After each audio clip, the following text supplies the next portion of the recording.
সুপ্রিয় সুধী, যে যেখান থেকে দেখছেন সবাইকে জানাচ্ছি অনেক অনেক প্রীতি ও শুভেচ্ছা। বাংলাদেশের কালকের ঘটনা দেখার পর গতকাল বাংলাদেশে ৭১ মঞ্চের যে মুক্তিযোদ্ধা, সাংবাদিক, বিশ্ববিদ্যালয়ের প্রফেসর, তাদেরকে দেখার পর আপনারা, আমার মনে হয় এখন আর কোনো দ্বিধায় নেই যে বাংলাদেশটি একটি জঙ্গি আক্রমণের শিকার হয়েছিল গত বছর ২০২৪ সালের আগস্ট মাসে। অর্থাৎ আমেরিকা অর্থ দিয়ে, ইরান থেকে অর্থ গিয়ে এবং তাদের সাথে টার্কি থেকে অর্থ গিয়ে, এই এক বিশাল অর্থ দুদিক থেকে আমেরিকার স্বার্থ ছিল বাংলাদেশের ভূখণ্ডটাকে নিজেরা ব্যবহার করার উপযোগী করে তুলতে হলে জঙ্গি নাটক খেলতে হবে। আর টার্কি এবং ইরান, তাদের স্বার্থ হলো তারার মতো আরও কিছু মৌলবাদী দেশ পৃথিবীতে সৃষ্টি করতে হবে। কারণ এক শিয়াল যদি বলে হুক্কা হুয়া, তাহলে কেয়া হুয়া বলার জন্য মৌলবাদী গোছের কিছু রাষ্ট্র পৃথিবীতে থাকতে হবে। এবং বাংলাদেশ হচ্ছে মৌলবাদের উর্বর ভূমি। পাকিস্তানের পাশাপাশি এই রাষ্ট্রটিকে প্যারালাল করে রাখা। এখানে অনেক রাজনৈতিক খেলা আছে। যদি এক ভিডিওতে অত কিছু বলতে যাই, সেটা আসলে ভিডিও না হয়ে এটা মহাকাব্য হয়ে যাবে। তো মহাকাব্য তৈরি করতে চাই না, আপনাদেরকে যে কথাটি বলতে চাই, গতকালকে মুক্তিযোদ্ধা মঞ্চ পুলিশ প্রশাসনের কাছ থেকে অনুমতি নিয়ে এই সভাটি করছিলেন।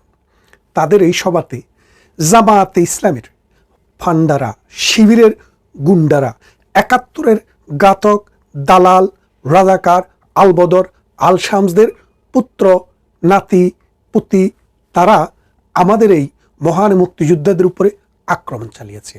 তার মানে বাংলাদেশে এখন আর সুষ্ঠু বুদ্ধি, মুক্ত বুদ্ধি, প্রগতিশীল বুদ্ধি, স্বাধীনতার সপক্ষের কোনো শক্তিশালী গ্রুপ নিরাপদ নয়। এখন বাংলাদেশটি হচ্ছে একটি আয়ামে জাহেলিয়াত, অর্থাৎ অন্ধকার একটা যুগে বাংলাদেশ প্রবেশ করেছে। এখন ভারতকে অ্যালার্ট হতে হবে, কারণ বাংলাদেশের মানুষ জীবন প্রতিনিয়ত নিচের দিকে চলে যাচ্ছে।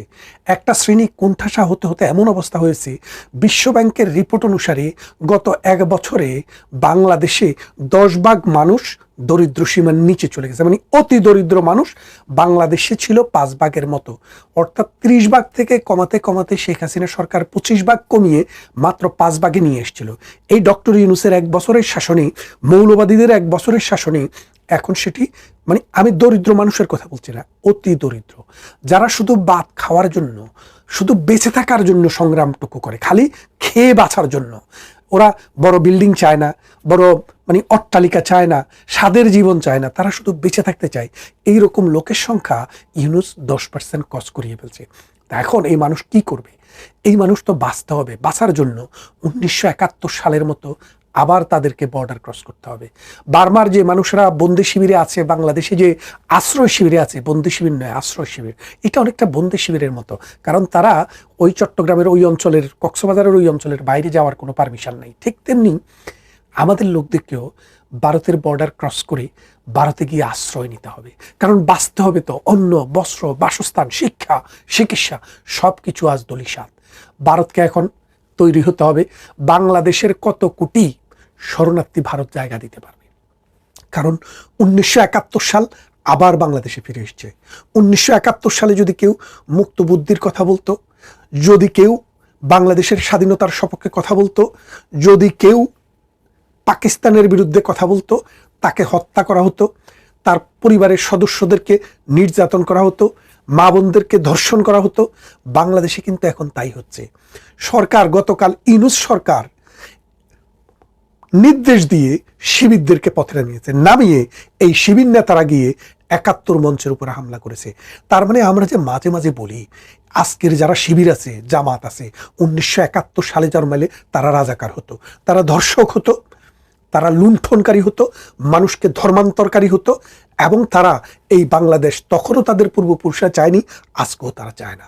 আজকে তারা যেটা চায় সেটা হলো পাকিস্তানের সাথে একটা কনফেডারেশন করে বাংলাদেশকে পাকিস্তানের সাবসাইট হিসেবে রাখতে চায়। আপনারা জানেন বাংলাদেশে একটি বড় রাজনৈতিক দল বিএনপি। সেই বিএনপি, আপনারা যদি আমার আগের ভিডিও কেউ দেখে থাকেন দেখবেন, আমি বলেছিলাম যে বাংলাদেশে পাকিস্তানপন্থী, ভারত বিরোধী, মৌলবাদী সন্ত্রাসী এবং সাম্প্রদায়িক যে শক্তি, এই শক্তির কন্ট্রোলটি এখন অর্থাৎ স্বাধীনতা বিরোধী, মুক্তিযুদ্ধ বিরোধী, মৌলবাদী ধর্মাশ্রয়ী গোষ্ঠীর ক্ষমতার যে বাংলাদেশে যে ক্ষমতার বলয়, এই বলয়টি একটা সময় বিএনপি নেতৃত্ব দিয়েছে জিয়াউর রহমানের আমলে। তারপরে এটা এরশাদের হাতে গিয়েছিল 9 বছর, এরশাদের হাত থেকে খালেদা জিয়ার হাতে আবার ফেরত আসছে। ফেরত আসার পরে এই 2024 সাল পর্যন্ত বিএনপির দখলেই কিন্তু সেই ক্ষমতাটি ছিল। এখন বিএনপিকে চ্যালেঞ্জ জানিয়ে জামাতে ইসলামী সেই ক্ষমতাটি নিয়ে নিয়েছে। যেহেতু জামাতে ইসলামী সেই ক্ষমতাটি নিয়ে নিয়েছে, সেহেতু এখন আর বিএনপি বাংলাদেশে কোনো প্লেয়ার না। কারণ এই যে নির্বাচনটি হবে, এই নির্বাচনের জন্য জামাতে ইসলামী মব বাহিনী, এনসিপি মব বাহিনী তৈরি করে রাখছে। সব জায়গায় মব করে 200 আসন তারা কনফার্ম করে ফেলবে। বাংলাদেশের এই কনস্টিটিউশনের অধীনেই তারা এই কনস্টিটিউশনকে অ্যাব্রোগেট করে নতুন ইসলামী প্রজাতন্ত্রের কনস্টিটিউশনের জন্য তারা এই মব সৃষ্টি করছে। বিএনপি রাজনৈতিক দল হিসেবে ব্যর্থ। আওয়ামী লীগ 17 বছর থেকে যেভাবে নিজেদেরকে টিকাতে পারে নাই, ব্যর্থ হয়েছে, ঠিক তেমনি বিএনপিও 17 বছর অপেক্ষা করে একটি রাজনৈতিক যখন মোহনায় যখন তারা অবগাহন করলো যে তারা ক্ষমতায় আসবে, ঠিক তখনই তাদের হাত থেকে নেতৃত্বটি জামাত শিবির নিয়ে নিয়েছে। এখন বিএনপি ছাগলের 3 নাম্বার বাচ্চা। এই 3 নাম্বার বাচ্চার মতো একটু লাপালাপি জাপাজাপি করবে। সত্যিকার অর্থে নির্বাচনের মাধ্যমেও বিএনপির আর ক্ষমতায় ফেরার সুযোগ নেই। ফজলুর রহমানকে যখন বিএনপি শোকজ করে 24 ঘন্টার এবং 3 মাসের জন্য স্থগিত আদেশ দেয়, তখনই মোল্লারা বুঝেছে যে না, এখনই সময় মরণ কামড় দেওয়ার, মুক্তিযুদ্ধকে মুছে দিতে হবে এবং পাকিস্তান পন্থাকে এই দেশে আবার জিন্দা করতে হবে, মৌলবাদী শাসন চিন্তা করতে হবে, ধর্মাশ্রয়ী শাসন চিন্তা করতে হবে, অসাম্প্রদায়িক চেতনাকে এই দেশে চিরতরে কবর দিতে হবে। এখন এই অসাম্প্রদায়িক মানুষেরা যাবে কোথায়? এই অসাম্প্রদায়িক চেতনার, মুক্তিযুদ্ধের চেতনার এবং সকল মানুষের রাষ্ট্র চেতনা কোথায় যাবে? এই মানুষদেরকে ভারতের দিকে পথ করতে হবে। এখন ভারতে বসে আছেন প্রধানমন্ত্রী শেখ হাসিনা, ভারতে বসে আছেন আওয়ামী লীগের অসংখ্য নেতা। ভারত এখন কি ভাবছে আমরা সেটা জানি না, ভারতের সাথে আমাদের কোনো যোগাযোগ নেই। কিন্তু আমরা একটা জিনিস বুঝতে পারছি, ভারতকে এখন সীমান্তে কঠিন সমস্যার মোকাবেলা করতে হবে।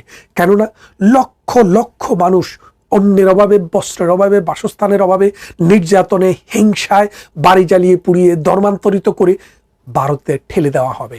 এখন ভারতকে লক্ষ লক্ষ ইভেন কোটি মানুষকেও আশ্রয় দেওয়ার জন্য প্রস্তুতি নিতে হবে।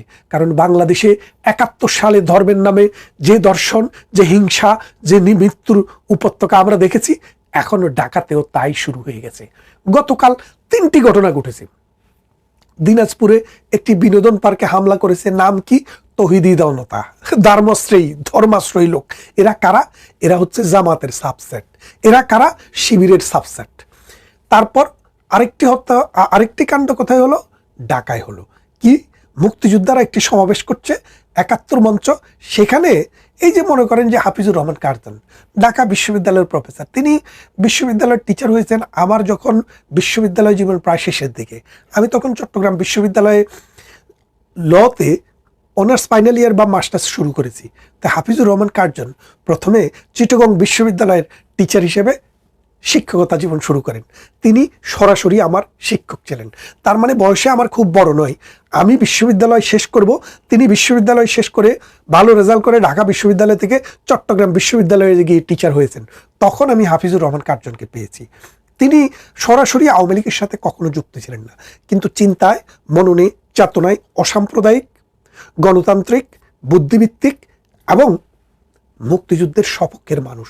1971 সালের মহান মুক্তিযুদ্ধে যে লক্ষ লক্ষ মানুষের প্রাণের বিনিময়ে, অসংখ্য নারীর ইজ্জতের বিনিময়ে, 1 কোটি মানুষের দেশান্তরিত হওয়ার বিনিময়ে, অসংখ্য মানুষের অত্যাচার, নির্যাতন, নিপীড়নের বিনিময়ে যে স্বাধীনতা অর্জিত হয়েছে, সেই স্বাধীনতার স্মারক হচ্ছে আমার বাংলাদেশের গণপ্রজাতন্ত্রী বাংলাদেশের সংবিধান।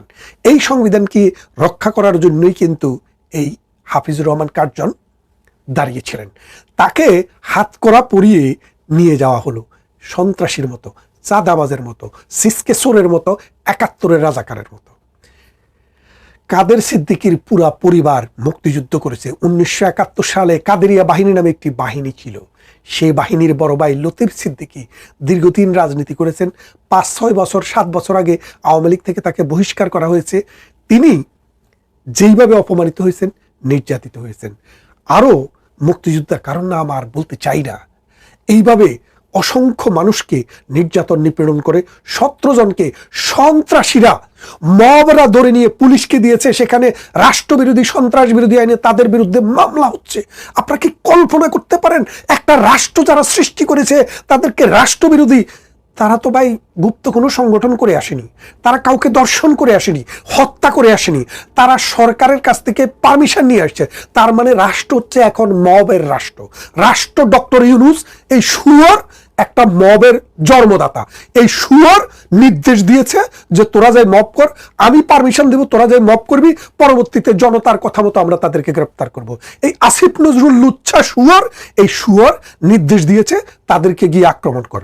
এই আক্রান্ত মানুষ, আক্রান্ত বাংলাদেশ, আক্রান্ত মুক্তিযুদ্ধ, আক্রান্ত অসাম্প্রদায়িক শক্তি, এই আক্রান্ত থেকে বেঁচে উঠতে হলে যুদ্ধের জন্য প্রস্তুত হতে হবে।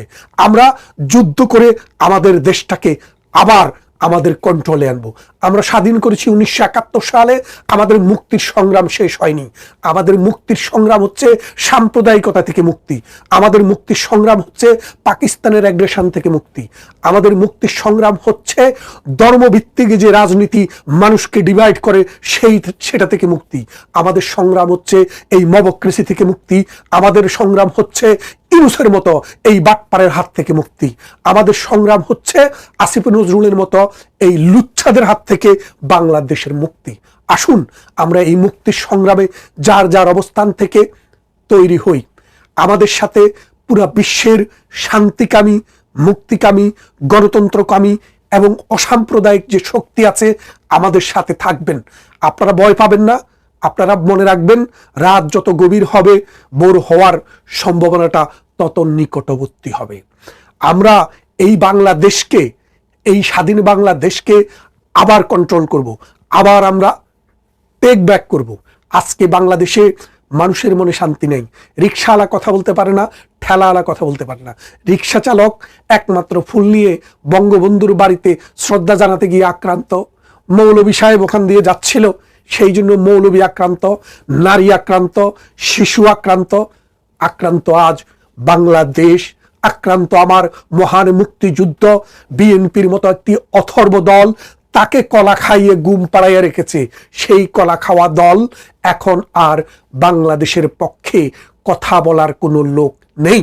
বিএনপি সারা জিন্দিগিভর বলেছে স্বাধীনতার ঘোষক জিয়াউর রহমান, কিন্তু এখন বিএনপি সে কথাটি আর বলে না। কারণ বিএনপি অতদিন রাজনীতি করেছিল একটি মুক্তিযুদ্ধের নেতৃত্ব দেওয়া রাজনৈতিক দলের সাথে, তাই স্বাধীনতার স্টেক হোল্ডার তাদেরকে হতে হয়েছিল। কিন্তু তারা আসলে মুক্তিযুদ্ধের সপক্ষের দল নয়, তারা আসলে ফারুক রশিদ ওদের বংশধর। এবং এই বিএনপি, জামাত ইসলামী তাদেরকে কবর দেবে। আমাদের সাথে জামাত ইসলামীর শত্রুতা আজীবনের, এটা থাকবে কিয়ামত পর্যন্ত। আমরা এদের সাথে লড়াই করেই এই দেশটাকে স্বাধীন করেছি। গত 53 বছর এই দেশটাকে তাদের বাপের দেশ পাকিস্তানের চাইতে, আপনারা জানেন পাকিস্তানের 2.5 টাকা দিলে বাংলাদেশের 1 টাকা কিনা যায়। তার মানে আমরা পাকিস্তান চেয়ে বাংলাদেশকে 2.5 গুণ বেশি উন্নত করেছি। তার মানে এটা বুঝছেন, তাদের কাছ থেকে আমরা পাকিস্তানের কাছ থেকে ছিনিয়ে এনেছি। 53 বছরে বাংলাদেশটাকে একটা সম্মানজনক জায়গায় নিয়ে গেছি। তারা আবার সেই দেশকে দর্শন করছে, আবার পাকিস্তানের দিকে ফিরিয়ে নিচ্ছে। আমরা আবার এটার কন্ট্রোল ব্যাক করে বাংলাদেশের, বাঙালি জাতির, বাঙালিত্বের আবার ফিরিয়ে আনবো। আমাদের প্রতিবেশী যে রাষ্ট্র আছে বার্মা, আজকে বার্মার যে অবস্থা, বাংলাদেশের অবস্থা তার চেয়ে খারাপ। বার্মাতে যে অবস্থা, অং সান সু কিকে দিনের পর দিন বন্দি করে রেখেছে, ঠিক বাংলাদেশেও আজই একই অবস্থা। আসুন আমরা এই সন্ত্রাস, এই চাঁদাবাজ এবং এই মৌলবাদকে রুখে দিয়ে, এই মবক্রেসিকে রুখে দিয়ে আমাদের দেশটাকে রক্ষা করি। কথা হবে অন্য কোনো ভিডিওতে, অন্য কোনো ইস্যু নিয়ে। ততক্ষণ ভালো থাকবেন।